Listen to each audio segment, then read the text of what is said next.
ഇന്ന് നമുക്ക് കൊഴുക്കട്ട എങ്ങനെ ഉണ്ടാക്കണമെന്ന് നോക്കാം. പുതിയൊരു വീഡിയോയിലേക്ക് എല്ലാവർക്കും സ്വാഗതം. കൊഴുക്കട്ടയിലേക്കുള്ള ഫില്ലിംഗ് റെഡിയാക്കാനായിട്ട് 2 കപ്പ് തേങ്ങ എടുത്തിട്ടുണ്ട്, 1 കപ്പ് ശർക്കര എടുത്തിട്ടുണ്ട്.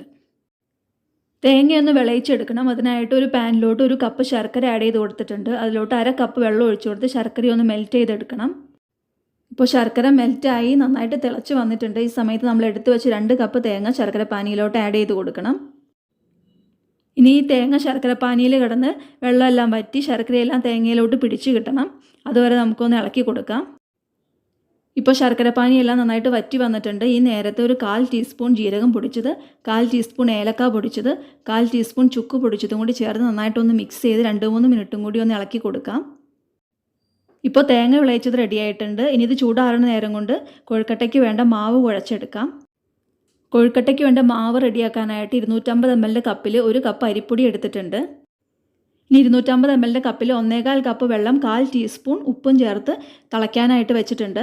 വെള്ളം നന്നായിട്ട് വെട്ടി തിളച്ച് വന്നപ്പോൾ ആ വെള്ളം കുറച്ചായിട്ട് നമ്മൾ എടുത്ത് വെച്ച അരിപ്പൊടിയിലോട്ട് ആഡ് ചെയ്ത് കൊടുത്ത് മിക്സ് ചെയ്തെടുക്കണം.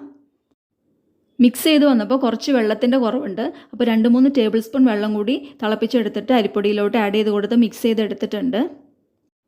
അപ്പോൾ നിങ്ങൾ 1.5 കപ്പ് വെള്ളം തിളപ്പിക്കാനായിട്ട് വയ്ക്കുക. എന്നിട്ട് കുറച്ചായിട്ട് വെള്ളം ആഡ് ചെയ്ത് കൊടുത്ത് കറക്റ്റ് കൺസിസ്റ്റൻസിയായി കിട്ടുന്ന വരെ മിക്സ് ചെയ്തെടുക്കുക. ഇനി ചൂടാറാനായിട്ട് 2-3 മിനിറ്റ് ഒന്ന് അടച്ചു വയ്ക്കാം.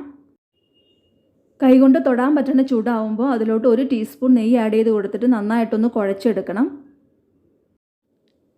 നെയ്യ് ആഡ് ചെയ്യണമെന്ന് നിർബന്ധമില്ല. പക്ഷേ നെയ്യ് ചേർക്കുമ്പോൾ നമ്മുടെ മാവ് നല്ല സോഫ്റ്റായിട്ട് കിട്ടും. അതുകൊണ്ട് 1 ടീസ്പൂൺ നെയ്യ് ചേർക്കുന്നത് നല്ലതായിരിക്കും. ഇപ്പം മാവ് കുഴച്ചെടുത്തിട്ടുണ്ട്. ഈ കുഴച്ചെടുത്ത മാവ് മൂടി വയ്ക്കാനായിട്ട് ശ്രദ്ധിക്കുക, അല്ലെങ്കിൽ മാവ് പെട്ടെന്ന് ഡ്രൈ ആയി പോവും. ഇനി ഈ കുഴച്ചെടുത്ത മാവ് നാരങ്ങ വലുപ്പത്തിലുള്ള ഉരുളകളാക്കി എടുക്കാം. ഇതിൻ്റെ നടുവിൽ തള്ളവിരൽ വെച്ചിട്ടൊരു കുഴി ഉണ്ടാക്കുക. എന്നിട്ട് ഇങ്ങനെ വളരെ തിന്നായിട്ട് പരത്തിയെടുക്കുക. തിന്നായിട്ട് പരത്താനായിട്ട് പ്രത്യേകം ശ്രദ്ധിക്കുക. തിന്നായിട്ടിരിക്കുമ്പോഴായിരിക്കും കൊഴുക്കട്ടയ്ക്ക് കൂടുതൽ ടേസ്റ്റ് ഉണ്ടാവുക. ഇനി ഇതിൻ്റെ സൈഡൊക്കെ ഇങ്ങനെ കൈ വെച്ച് പയ്യെ അമർത്തി കൊടുത്ത് പൊട്ടിപ്പോവാതെ വളരെ തിന്നായിട്ട് വേണം പരത്തിയെടുക്കാൻ. ഇനി ഇങ്ങനെ പരത്തിയെടുത്ത മാവിലോട്ട് നമ്മൾ നേരത്തെ വിളയിച്ച് വെച്ച തേങ്ങ വലിയ സ്പൂണിൽ 1.5 സ്പൂൺ വെച്ച് കൊടുത്തിട്ടുണ്ട്.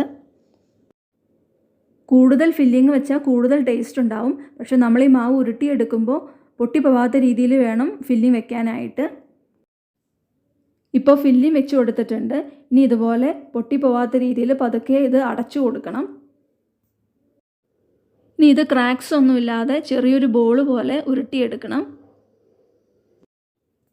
ആദ്യമായിട്ടൊക്കെ ചെയ്യുന്നവർ കുറച്ച് സമയമെടുത്ത് പതുക്കെ വേണം ഇത് ചെയ്യാനായിട്ട്.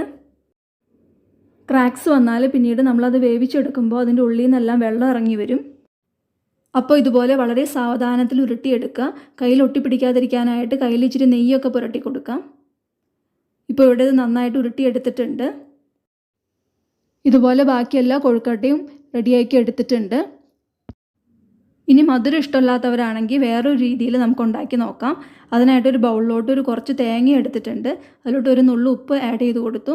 1/4 ടീസ്പൂൺ ജീരകം കൂടി ആഡ് ചെയ്ത് കൊടുത്തിട്ടുണ്ട്. നന്നായിട്ടൊന്ന് മിക്സ് ചെയ്തെടുക്കാം. ഇനി നമ്മൾ നേരത്തെ കുഴച്ച് വെച്ച മാവിൽ നിന്ന് കുറച്ച് മാവ് എടുക്കുക. എന്നിട്ട് ഇതുപോലെ ഒന്ന് പരത്തിയെടുക്കുക. ഇതിലോട്ട് നമ്മൾ ഇപ്പോൾ ഉണ്ടാക്കി വെച്ച തേങ്ങയുടെ മിക്സ് ആഡ് ചെയ്ത് കൊടുക്കുക. ഇതും പരത്തിയെടുക്കുമ്പോൾ കട്ടി കുറച്ച് വേണം പരത്തിയെടുക്കാനായിട്ട്. ഇനി ഇതിലോട്ട് തേങ്ങ ആഡ് ചെയ്ത് കൊടുത്തിട്ട് നമുക്കൊന്ന് അടച്ചെടുക്കാം. പൊട്ടിപ്പോവാത്ത രീതിയിൽ എല്ലാ സൈഡും ഒന്ന് ഒട്ടിച്ച് ഈ ഷേപ്പിൽ എടുക്കാം. ഏത് ഷേപ്പിൽ വേണമെങ്കിലും നമുക്ക് എടുക്കാം. ഇപ്പോൾ ഞാനിവിടെ ഈ ഷേപ്പിലാണ് ഇത് റെഡിയാക്കി എടുക്കുന്നത്. ഇതും റെഡിയാക്കി എടുത്തിട്ടുണ്ട്. ഇനി നമുക്കിത് ആവിയിൽ വേവിച്ചെടുക്കണം. അതിനായിട്ട് ഒരു ഇഡ്ഡലി പാത്രം വെള്ളം ഒഴിച്ച് കൊടുത്ത് അടുപ്പത്തോട്ട് വെച്ച് കൊടുത്തിട്ടുണ്ട്. ഇനി നന്നായിട്ട് ആവി വന്നു കഴിഞ്ഞപ്പോൾ നമ്മൾ ഉണ്ടാക്കി വെച്ച കൊഴുക്കട്ടയെല്ലാം അതിലോട്ട് വെച്ച് കൊടുത്തു. ഇനി ഹൈ ഫ്ലെയിമിൽ 10 മിനിറ്റ് ആവി കയറ്റിയെടുക്കണം. ഇപ്പോൾ 10 മിനിറ്റ് ആയിട്ടുണ്ട്. കൊഴുക്കട്ടയെല്ലാം നന്നായിട്ട് വെന്ത് കിട്ടിയിട്ടുണ്ട്. അപ്പോൾ എല്ലാവരും കൊഴുക്കട്ട ഇങ്ങനെയൊന്ന് ഉണ്ടാക്കി നോക്കുക. ഈ വീഡിയോ കണ്ടുകൊണ്ടിരിക്കുമ്പോൾ നിങ്ങൾക്ക് ഇഷ്ടമാവുകയാണെങ്കിൽ, ഉപകാരപ്പെട്ടു എന്ന് തോന്നുകയാണെങ്കിൽ ഒന്ന് ലൈക്ക് ചെയ്യാനും ഷെയർ ചെയ്യാനും സബ്സ്ക്രൈബ് ചെയ്യാനും മറന്നു പോവല്ലേ. നിങ്ങളുടെ അഭിപ്രായങ്ങൾ കമൻസായിട്ടും അറിയിക്കണം. താങ്ക്